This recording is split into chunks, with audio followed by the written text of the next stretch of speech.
Isa si Marilasan sa mga Pinay YouTuber na patuloy na minamahal, sinusuportahan, at sinusubaybayan ng napakaraming Pilipino, hindi lamang dito sa Pilipinas, kundi maging sa iba't ibang panig ng mundo.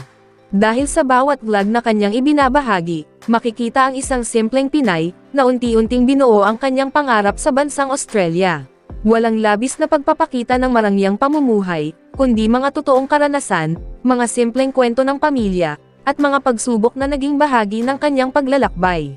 At marahil, ito ang isa sa mga dahilan, kung bakit patuloy siyang minamahal, ng kanyang mga taga-subaybay.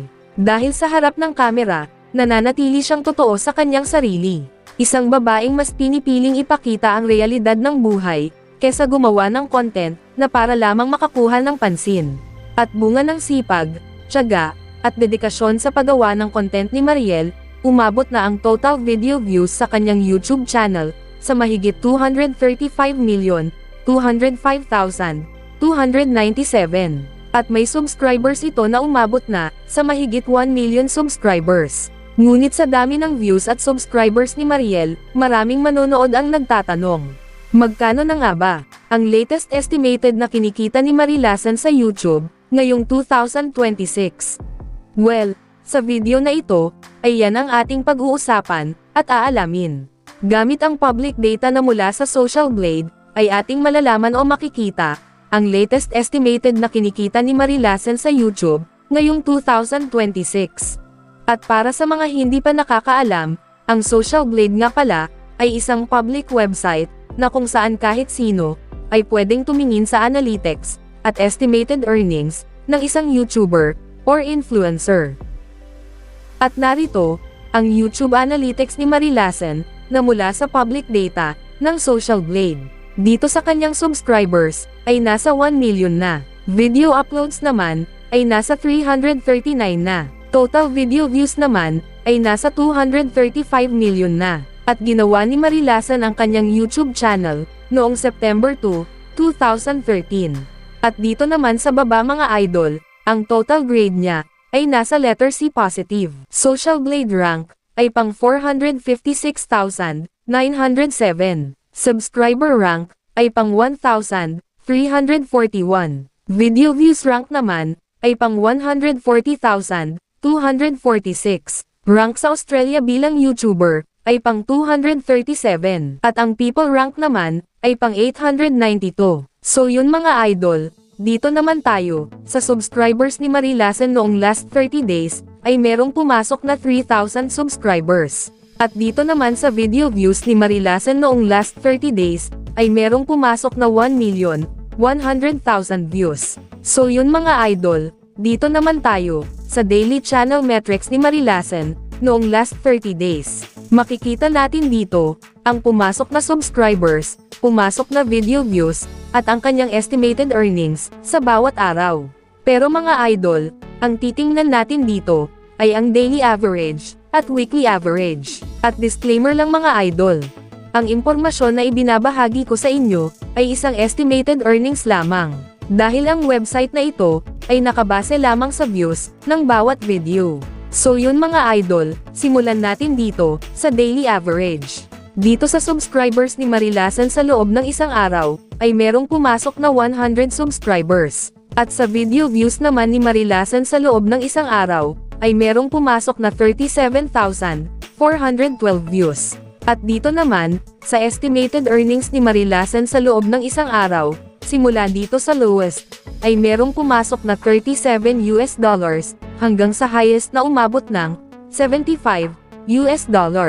At kung i-convert natin ito sa Philippine Peso, ang katumbas nga pala ng $1 sa Philippine Peso ngayon ay nasa 61 pesos. So yun mga idol, ang katumbas ng $37 sa Philippine Peso ay nasa 2,257 pesos. Ito ang posibleng kikitain ni Marilasan sa loob ng isang araw, sa lowest estimated earnings. At ang katumbas naman, ng $75 sa Philippine Peso, ay nasa 4,575 pesos. Ito naman, ang posibleng kikitain ni Marilasan sa loob ng isang araw, sa highest estimated earnings.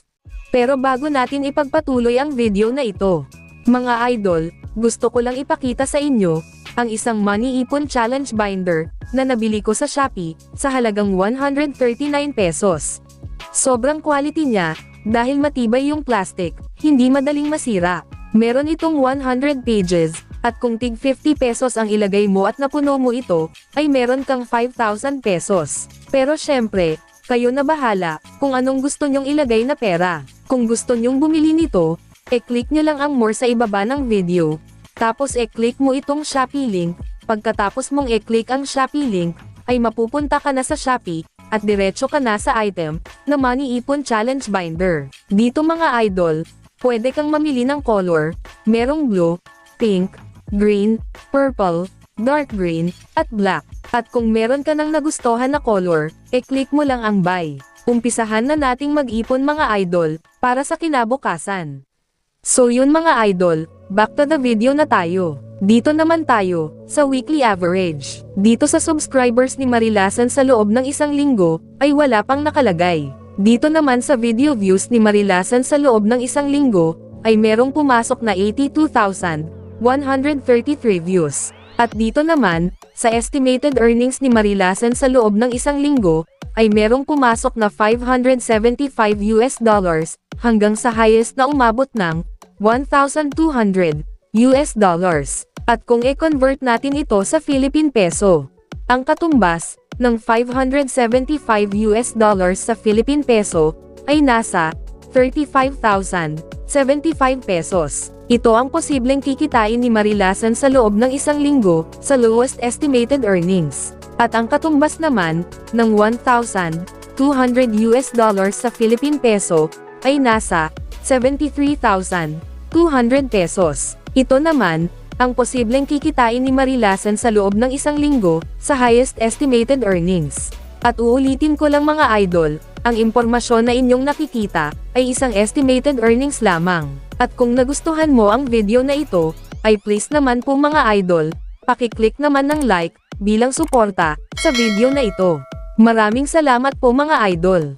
So yun mga idol, dito naman tayo, sa monthly estimated earnings. Simulan natin dito sa lowest, na merong pumasok na $1,100 hanggang sa highest na umabot ng $2,200. At kung i-convert natin ito sa Philippine Peso, ang katumbas ng $1,100 sa Philippine Peso ay nasa 67,100 pesos. Ito ang posibleng kikitain ni Marilasan sa loob ng isang buwan, sa lowest estimated earnings. At ang katumbas naman ng $2,200 sa Philippine Peso ay nasa 134,200 pesos. Ito naman, ang posibleng kikitain ni Marilasan sa loob ng isang buwan, sa highest estimated earnings. Ngunit sinasabi ko na sa inyo mga idol, ang impormasyon na inyong napapanood, ay isang estimated earnings lamang. At kung napapaisip kayo, kung saan nanggaling, ang lowest estimated earnings at highest estimated earnings, nagmula po yan sa RPM, or Revenue per 1,000 views, na $1 at $2. At yung highest estimated earnings na ating nabanggit, ay makukuha lamang yan ni Marilasan, kung ang lahat ng nakapanood sa kanyang YouTube videos noong last 30 days, ay hindi nag-skip ng ads. Pero bihira lang, na walang mag-skip ng ads, kaya dito lang malapit ang estimated earnings ni Marilasan, sa lowest estimated earnings. So yun mga idol, hanggang dito na lang ang video na ito. Maraming salamat po mga idol, sa panonood.